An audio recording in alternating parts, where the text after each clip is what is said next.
Yep, thanks very much, Bodhinaga. That's the third night running that Bodhinaga has introduced me, because I've been doing things with the men's mitras and something else with the men who've asked for ordination the evening before that. It's the third time, and every time he said something different, and it's the first time we had lotions. You know. So thanks very much, and just thank you all for having me. I was saying earlier on today that it's 2.5 years since I was last in Sheffield, and you know, we all know what's happened in the last couple of years and why that hasn't been possible. But it's just so good to come back again and to see that actually things have moved on here. Things have really developed despite the adversity and the problems. I can really see that people have risen to the challenge, and we've got new things, new elements, new people, people joining us on Zoom. So hello to all of you out there. So I can really see that things have been growing here. So it's really wonderful to come back after a long absence. That's one of the benefits of having not been here, is that you really can notice a difference. So really good to be here, and thanks for having me. So Bodhinaga's given a brief recap there of the overall theme that you're following over the weeks. And as he said, I'm going to be looking at the compassionate response to suffering. So I'll say more about that as we go on. The title, I was actually given a title for the talk, which is In the Same Boat. So the title for tonight's talk, In the Same Boat. And when that came in, I was just delighted. And when I got the email with that title, I thought, that is fantastic.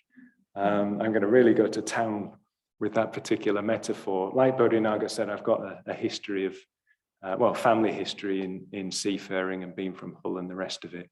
Also, at the time when the email arrived with the invitation to give the talk, I was reading Moby Dick by Herman Melville, which some of you will be familiar with. God, it's a dark novel, isn't it? Really kind of terrifying at times. Herman Melville described his book, Moby Dick, as woven from a horrible fabric, or something like that. Woven from a horrible fabric with a polar wind blowing through it and birds of prey hovering over it. So that's the kind of thing I've been exploring recently in my spare time. And actually thinking about that, just picking up on Herman Melville's thread there, it does suggest, doesn't it, that the ocean might be mysterious and have hidden depths, but it's also a place that we might have associations with as being something dangerous, something terrifying, something destructive. So when we think of oceans, we can think of the ocean in that particular way, can't we? Somewhere dangerous, somewhere terrifying. And Buddhism makes no exception in that sense. So Buddhism does use the metaphor of the ocean in various different ways. But one of them is to try to use that metaphor to describe the human situation, and if you like, the peril that we as human beings find ourselves in, the peril, the danger of human existence. So I don't want to kind of scare anybody, but that's the way Buddhism does describe human life, is that actually we're born into a stormy sea, if you like. We're born into what Buddhism describes as the ocean of samsara. So samsara literally means something like flowing around. So flowing around, it's basically a way of describing unenlightened human life. So we're born into a world that we don't understand. It's insecure, and we start to seek security. And it's a bit like we're on this choppy, stormy sea, looking for something to give us security, something to give us some help. So we get that in the Buddhist tradition, the ocean of samsara. Somewhere it's even described as the ocean of misery. It's a way of describing the suffering that is inherent, actually, in human life. We all know that, don't we?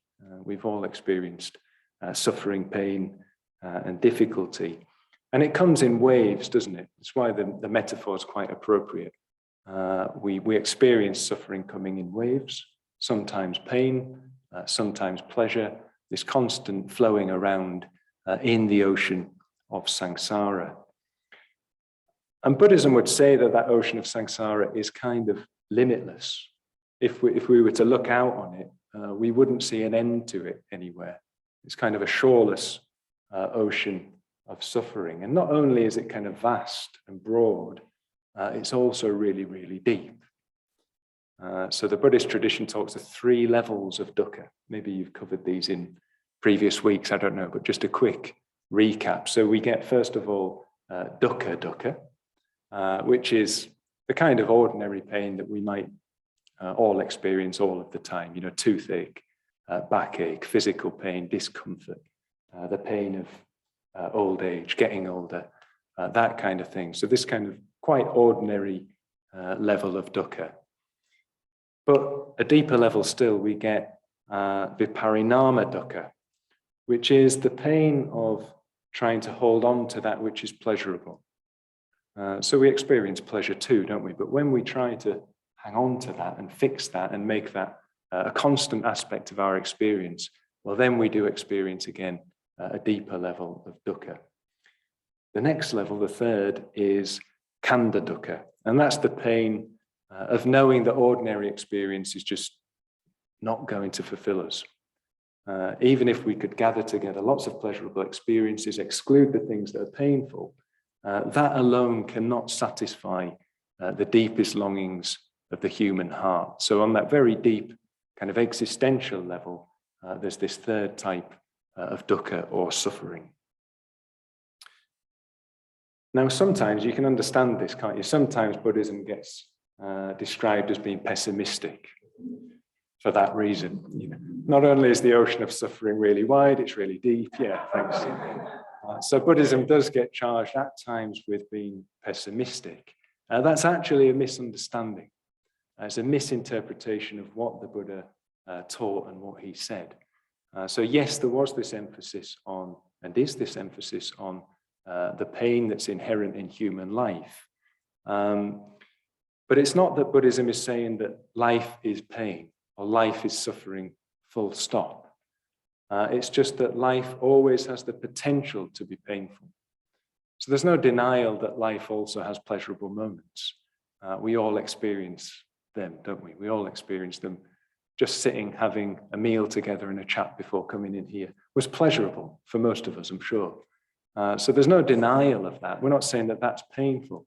It's just that if we cling on to those pleasures, like I've said already, try to gather them together, well, then there's going to be inevitably some pain attached to that. So all experience is potentially painful, depending on how we relate to it. So that's what Buddhism is really saying. It's not just a blanket pessimistic view. So that again brings us back to this metaphor of the ocean. So there's a flow and a shifting and a changing, constantly going between pleasure and pain, pleasure and pain. And that can be quite exhausting in itself, can't it? So that's the ocean of samsara. That's the way Buddhism talks about suffering, about dukkha, using this metaphor of an ocean. And as Bodhinaga said, over the weeks, you've been exploring different ways of responding to that. So from darkness to light, I believe, wasn't it? Or finding light in the dark, different ways to, if you like, find a way out of that ocean of samsara, that ocean of suffering. So the way that we're going to explore that this evening, both in the talk and in the groups afterwards, is to acknowledge the fact that we're not alone on that ocean. We're not alone on the ocean of samsara. We share that. All of us in this room share that existential situation, that human condition. We're all, as the title of the talk suggests, in the same boat. So it's choppy, it's stormy, but here we are together in the same boat. So we could call this the compassionate approach, you know, expanding to include not just our own suffering, but the suffering of others. Maybe a better way of putting it would be it's an expansive approach. So it's not just limited and focused on ourselves, but actually something more expansive, something more all-embracing. Now, there's a classic story in the Buddhist tradition that illustrates this point, how we can alleviate suffering by expanding, by embracing the suffering of other people in addition to our own. And I'm sure a lot of you will be familiar with this story. It's the story of Kissa Gotami. So Kissa Gotami was one of the Buddha's early followers, a female disciple of the Buddha. And she was quite an unfortunate woman in many respects, at first at least, when she enters the Buddhist scene, as it were, and enters the story. So Kissa Gotami's name, I think, literally means something like scrawny one. So that gives you a sense. She was, I suppose, downtrodden, unfortunate woman, but she managed to give birth to a beautiful baby boy. So she gave birth to a beautiful son, and the son was growing up, full of life, full of energy. Everybody regarded this child as beautiful. But then tragedy struck, and the boy died while still in his infancy. So you can imagine Kissa Gotami was distraught at the death of a child. In fact, she couldn't accept it. She couldn't accept the fact that her beautiful baby boy had died. And so she was walking around her village, clutching onto the body of the baby boy, and just desperate to find somebody that could help. And obviously nobody could help. Eventually she found the Buddha. And again, like she'd asked other people, she asked if the Buddha could do anything to help her. Could he do anything to help this beautiful baby boy who died prematurely? And the Buddha said, well, actually, yes. Yes, there is something I can do to help. He said, you need to find me something first. And what you need to bring me is a mustard seed.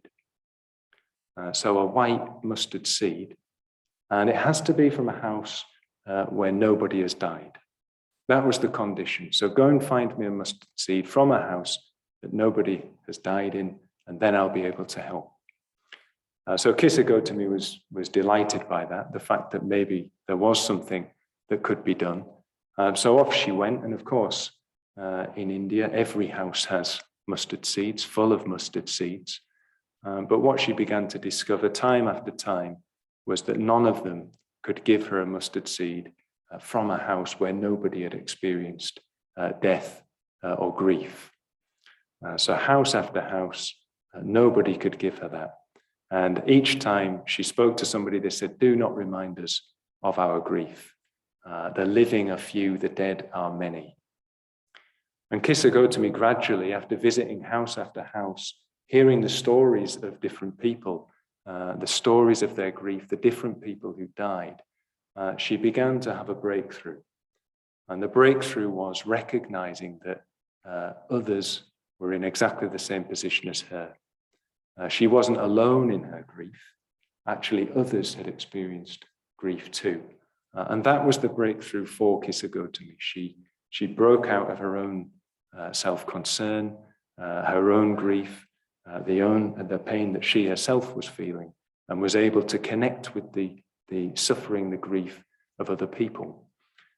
She went back to the Buddha. She laid the body of the child at the Buddha's feet, and she became one of the Buddha's disciples, and later on herself gained enlightenment, gained freedom from all suffering. So that's the story of Kissa Gotami, how she took this compassionate approach to dukkha, how she was able to realize that others were in the same boat.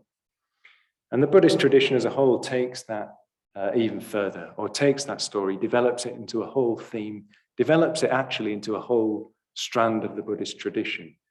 So you're probably all familiar with the Mahayana tradition in Buddhism and the Bodhisattva ideal. So a Bodhisattva is one who practices not just for one's own benefit, but for the benefit of all living beings.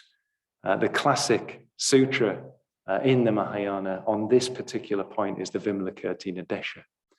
So it's a sutra that talks of a great bodhisattva called Vimalakirti. And Vimalakirti is sick. And Vimalakirti describes in a well-known dialogue with another bodhisattva that he's sick because all other living beings are sick. When all other living beings are cured from their sickness, he too will be freed from sickness. The sicknesses of bodhisattvas come from the sicknesses of living beings. So it's a complete and total imaginative identification with the suffering of other living beings. So that is the kind of Mahayana bodhisattva approach to this whole question. We don't just fixate on our own pain, we expand that outwards to include the pain of all other living beings, absolutely, whatsoever. So just a minute, let's just pause for a minute and turn our minds to that, because we've got the story. It's a very moving story, isn't it? The story of Kissa Gotami. I'm sure we can relate to it in different kinds of ways. We've got the example there of Vimalakirti and this imaginative identification with the pain of other living beings. It's a high ideal, a very beautiful ideal that perhaps again we can connect with imaginatively. But just a minute, can we really accept that? Can we see how that would be a liberation from our own suffering? Because isn't it bad enough that we ourselves suffer? Isn't it bad enough that we ourselves suffer all kinds of different things, different ways, different types of pain, to even include another person, just one, even to connect imaginatively with one other person's pain? That's hard, isn't it? And then to do it with 2 people, or 3 people, or 4 people, or 50 people, well, that's really hard. To do it with all other living beings, isn't that just impossible? We might relate to it as an ideal, but is that even possible? Can we even imagine what that would be like? And not only can we imagine it, but isn't it scary? Doesn't that strike us as being somewhat dangerous, somewhat reckless, that we would open ourselves up to actually experience that kind of empathy and resonance with other people and with their suffering? I find that quite an overwhelming prospect, to be honest. So we must, if we're going to practice this compassionate approach and this expansive approach, then we are going to have to really dig into it a bit more and see, well, how could we do that in a way that is actually going to work? How can we do that in a way that is not going to overwhelm us and is not going to break us? So we've got to explore that question, I think. And this brings us then to a really important point. I think the most important point we're brought to at this moment in the talk. So we can only practice the expansive and compassionate approach to dukkha, the expansive and compassionate response to dukkha. We can only practice that if we're in relation to something higher, if we're in relation to some kind of higher truth. In other words, if we have a perspective, if we've got a view or a vision beyond, let's call it the mundane, beyond the ordinary, beyond the ocean of samsara. If we don't have a perspective that is beyond or bigger than that, if we try to connect with the pain of other people and to empathize with the pain and the suffering of other people, well, that will just be overwhelming for us, will crush us. So we've got to connect with a bigger picture, a bigger perspective, and a bigger vision. So this is where we twist the metaphor, or we flip the metaphor and play with the metaphor of the ocean, modify that metaphor. And the Buddhist tradition does this. So as I've said, Buddhism does speak of an ocean of samsara, an ocean of suffering. But it doesn't just speak of an ocean of suffering and an ocean of samsara. In the Udana, the Buddha describes the Dharma, he describes reality itself, the highest truth. He describes that also as an ocean. So not just suffering being an ocean, but actually the Dharma, the truth itself, is like, in his words, a great and mighty ocean. So that the Dharma is a great and mighty ocean. And in that particular text, he describes 8 qualities, 8 strange and wonderful qualities of the Dharma as a mighty ocean. No time to go into what those 8 qualities are, but do look that up. Sangharakshita once gave a very good lecture, The Taste of Freedom, or A Taste of Freedom. You can find those 8 qualities there, but just to name 3 of them, just to give us a flavor. So just as the great and mighty ocean is full of precious gems, pearls and that kind of thing, so too is the Dharma full of many gems. So the Dharma, the Buddha's teaching, the way to enlightenment, is full of many gems, like the 4 Noble Truths, the Eightfold Path, the 6 Paramitas. The Dharma is full of these beautiful, precious gems. Secondly, just as the ocean is full of great creatures like the Leviathan, great creatures like Moby Dick and the whale, well, so too is the ocean of the Dharma full of great creatures. Like great teachers, stream entrants, arahants, those who've broken free of the things that limit us, broken free of the whole ocean of samsara itself. The Dharma is full of great creatures of this kind. And perhaps the most important or the most defining quality of the Dharma is, just as the great and mighty ocean has but one taste, the taste of salt, the Dharma has one taste, the taste of freedom. So the Dharma is a great and mighty ocean. It has the taste of freedom. So the Buddhist vision then, it's not just that human beings suffer.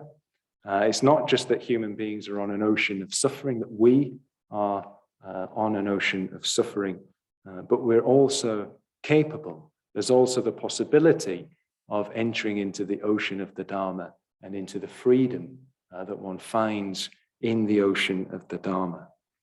So it's this perspective, this kind of vision that we need in order to practice this compassionate, expansive approach, response to suffering.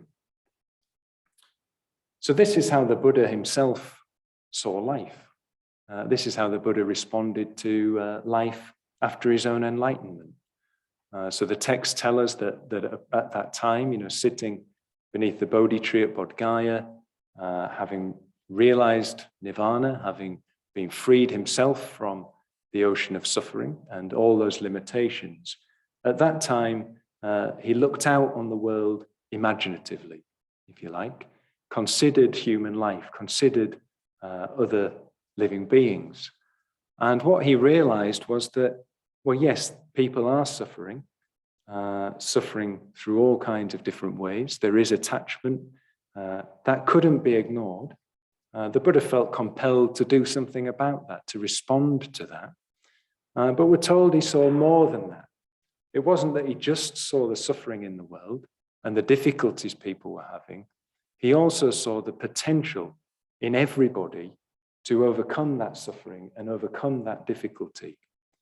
He saw that it's in human nature to suffer, but it's also in human nature to push against that suffering, to try to free oneself from that suffering. And the image that was created in the mind of the Buddha was that of all living beings as being like lotuses. So lotuses grow in water, in great pools, usually quite dark and muddy water. But nevertheless, these beautiful flowers emerge from that dirty, muddy water. Some of them are stuck in the mud, others are pushing their way up to the surface, others are breaking through the surface of the water, blooming into beautiful flowers. And the Buddha saw that, well, that's what living beings are like. That's what human beings are like. They're all growing, all trying to grow, all trying to free themselves from the ocean of suffering, all trying to break through to the surface of that water. It's a very beautiful vision, one that doesn't just see difficulty and suffering, but also sees potential for liberation.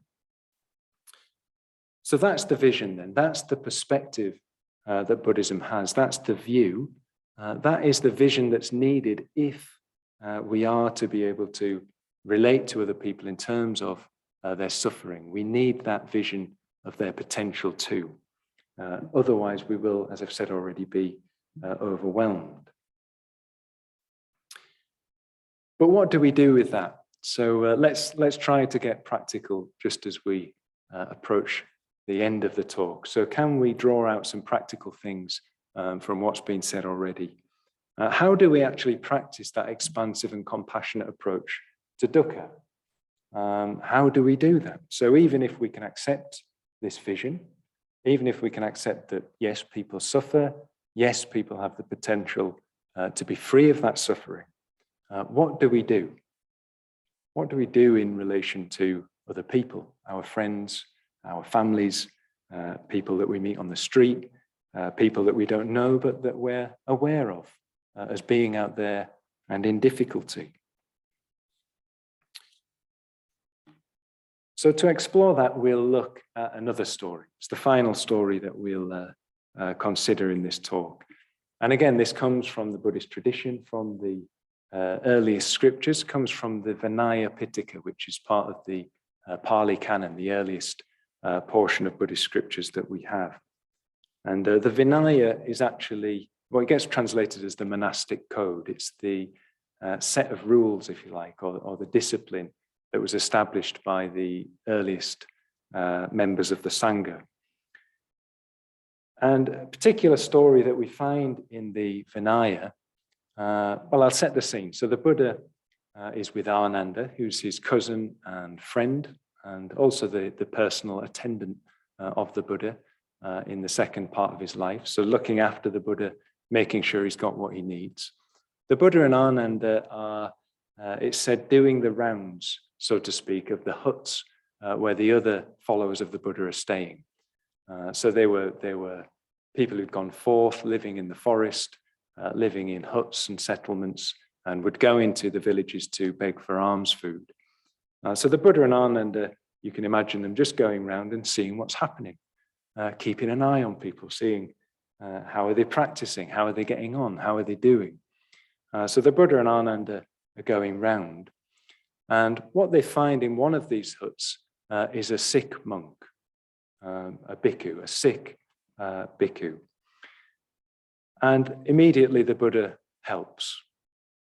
So we see that imaginative identification with somebody else's suffering. He immediately goes to help. He sends Ananda to get water. Ananda brings it back. The two of them wash this sick monk. He's been laying actually in his own filth. That's how sick he is. He's got dysentery, so very seriously ill. So the Buddha and Ananda, they wash the body of this monk. They put him to bed. And then they ask him, what's happened? What's wrong with you? And he says, of course, I'm sick. I've got dysentery. And the Buddha says, well, where's everybody else? Why is nobody looking after you? And he says, well, because I'm sick, I'm useless to others. I'm useless to the other bhikkhus. That's why they've left me on my own. So you can imagine the Buddha's wants to find out more. So he goes and he finds the other bhikkhus, he gathers them together, and he asks them the question, is it true that there's a sick bhikkhu in one of the huts there? And they say, yeah, it's true. And what ails him? What's wrong with him? They say, well, he's got dysentery. And then the Buddha says, and why is it that none of you are looking after him? And they say, well, he's useless to us. And then the Buddha says, well, you could imagine the Buddha's shock perhaps in the response of the other bhikkhus. He says, well, listen, all of you have gone forth. You've left home. You're living together in this forest-like environment. You have no mother and father with you, no brother and sister.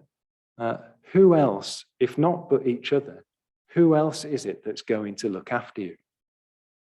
So he really exhorts them to look after each other, to care for each other, because nobody else is going to do that for them. And he says, if you would look after me, if you respect me as your teacher, if you would look after me, then you must look after each other. And that's when it becomes established in the Vinaya, in this monastic code, that if a monk or a nun or a follower of the Buddha is sick, others should look after him. So in 1982, it's a long time ago now, isn't it? It's the year before I was born. Sangharakshita, he gave a lecture on this particular episode in the Pali Canon, a lecture called The Case of Dysentery. And he told that story. And I just want to draw on his commentary on that particular sutta. It's a fantastic lecture. And he picks up in particular on this thing that the bhikkhus say, that the sick monk is useless to them. He really picks that up and draws out some important implications from it. So this is what he says in the lecture. He says, however the words were spoken, this is that the sick monk is useless, it must imply, sadly, that people are interested in you only so long as you are useful to them. So people are interested in you only so long as you are useful to them, only so long as they can get something out of you. It implies that they see you not as a person, but as a thing. So not as a person, but as a thing. And to treat a person as a thing is to treat them unethically. It's a breach of the ethical precepts to treat somebody as a thing rather than a person. And he goes on to say that only too often we ourselves can behave like that. It's natural, it's human. We don't always see people as people. We see people in terms of their utility, in terms of their usefulness to us and to our lives.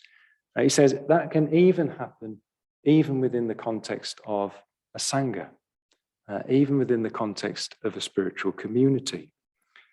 So what his instruction was, what he was exhorting us to do in this lecture was to really start to see people as people, or at least to more often, more frequently, more deeply see people as people. I'm sure we do it already, but can we deepen our sense of people as people and not see people in terms of their usefulness to us and to our lives? He goes on to give two suggestions about how we can do that, how we can learn to see other people as people. The first one is through communication.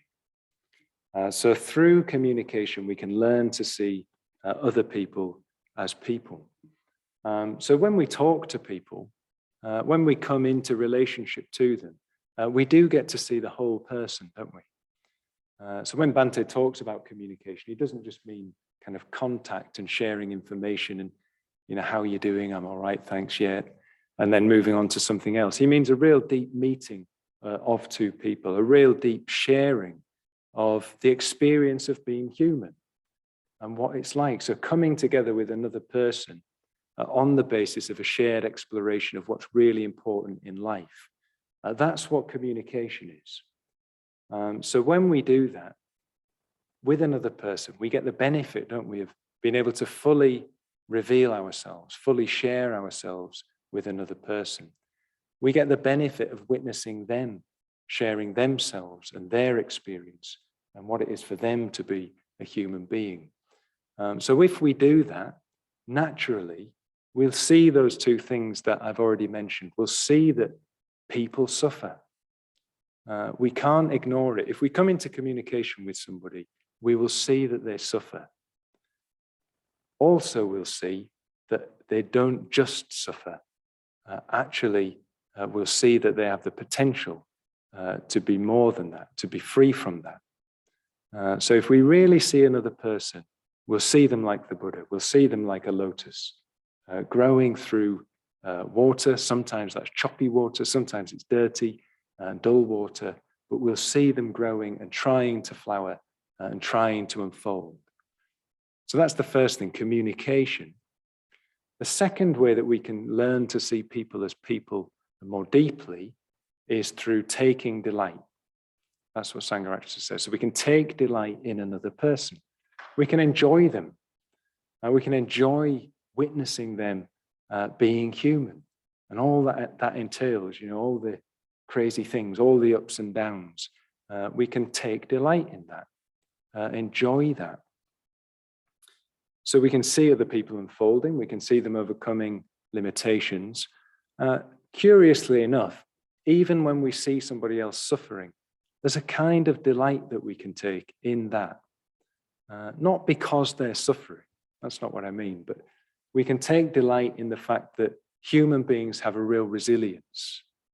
I've seen that myself with people who are sick, people who are dying even.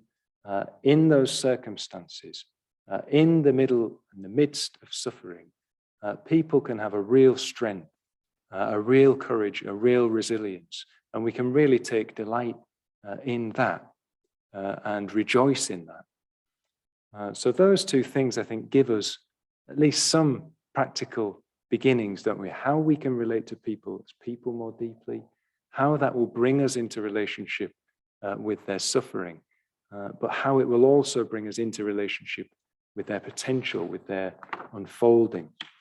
So if we do it like that, that is a way I think that we can expand outwards from our own experience of being human, our own suffering, our own potential, to embrace that in other people. And Kissa Gotami must have done that.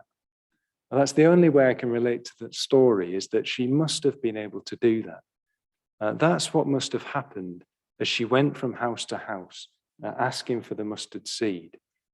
In a way, she was looking for something from people, wasn't she? She was looking for them to give her something, to give them the mustard seed that would bring her boy back to life.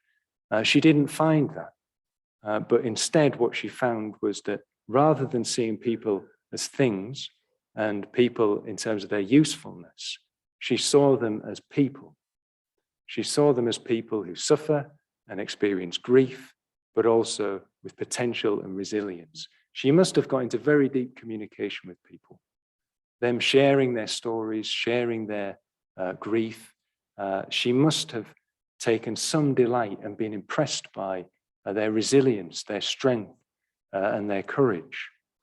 It's the only way I can relate to that story, is that it must have had a profound impact on her, witnessing other people in that way. Okay, so one last comment, I suppose, one last thing to draw from that story, just to bring the talk to a close. And that's the Buddha's exhortation, you know, at the end of the case of dysentery, when he's brought the bhikkhus together, and he tells them basically to look after each other. Look after each other because you're in the same boat. You haven't got your mother and father here, you haven't got brothers and sisters. Obviously, the family unit was the protective social circle in that society. But those people aren't there, so look after each other. I think all that I've said, you know, the expansion, the compassionate approach to dukkha, of course, that applies to all humanity. So there's a universality to dukkha, to suffering. We can relate to it in all other people. We can relate to all other people that way. But it is important to look after other people specifically, to look after other people that are around us. And I don't think that's a contradiction of this notion of expanding indefinitely. Now, we're not like the Buddha's early disciples in terms of lifestyle. We're not living homeless lives. We're not on the outskirts of villages. But nevertheless, the way we live, the way the Buddhist Sangha, the way Triratna, the community of Triratna lives, I think is still radical. It's still radical, it's still countercultural in many, many ways. Just being here tonight in this room or on Zoom, that is a radical act. It's not often I go into cities living out in a retreat centre in the countryside, but just having a walk through Sheffield the other day, there's a lot there that is, if you like, antithetical to what we're trying to do here. There's a lot that supports it, don't get me wrong, but also just seeing the advertising, seeing the things that are trying to grab my attention, distracting me from whatever it was I was going into Sheffield to do. There's a lot that's trying to draw us away and stop us practicing the Dharma and stop us exploring, practicing, deepening our understanding of Buddhism.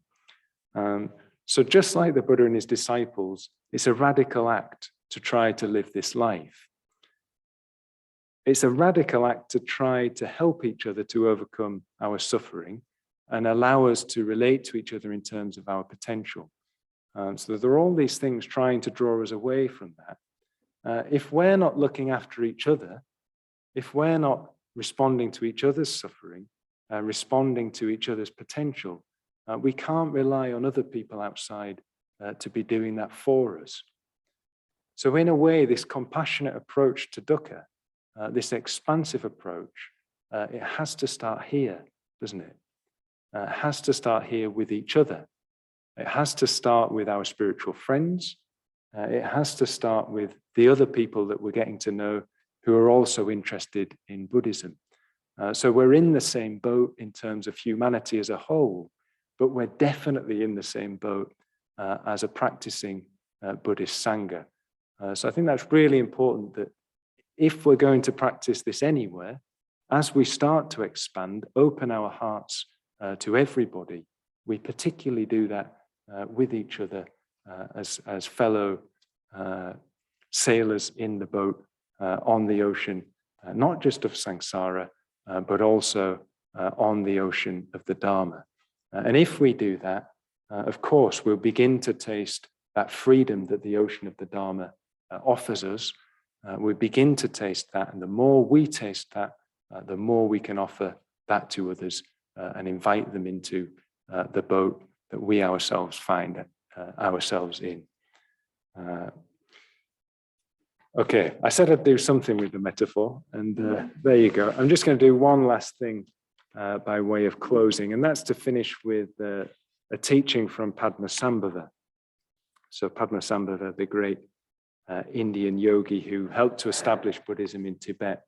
And I particularly like this reading from Padmasambhava because it uses the imagery of sailing, of boats. And actually it felt appropriate because it was brought to my attention by Vajratara, who has a great connection with Sheffield. Some of you will no doubt be friends with her. So it felt appropriate to finish with this. So here we go, a teaching from Padmasambhava to close. Listen, daughter of Tibet, be faithful and unwavering. This ocean of samsara is limitless. If you want to be freed from restrictions, you must rely upon the captain, the right teacher.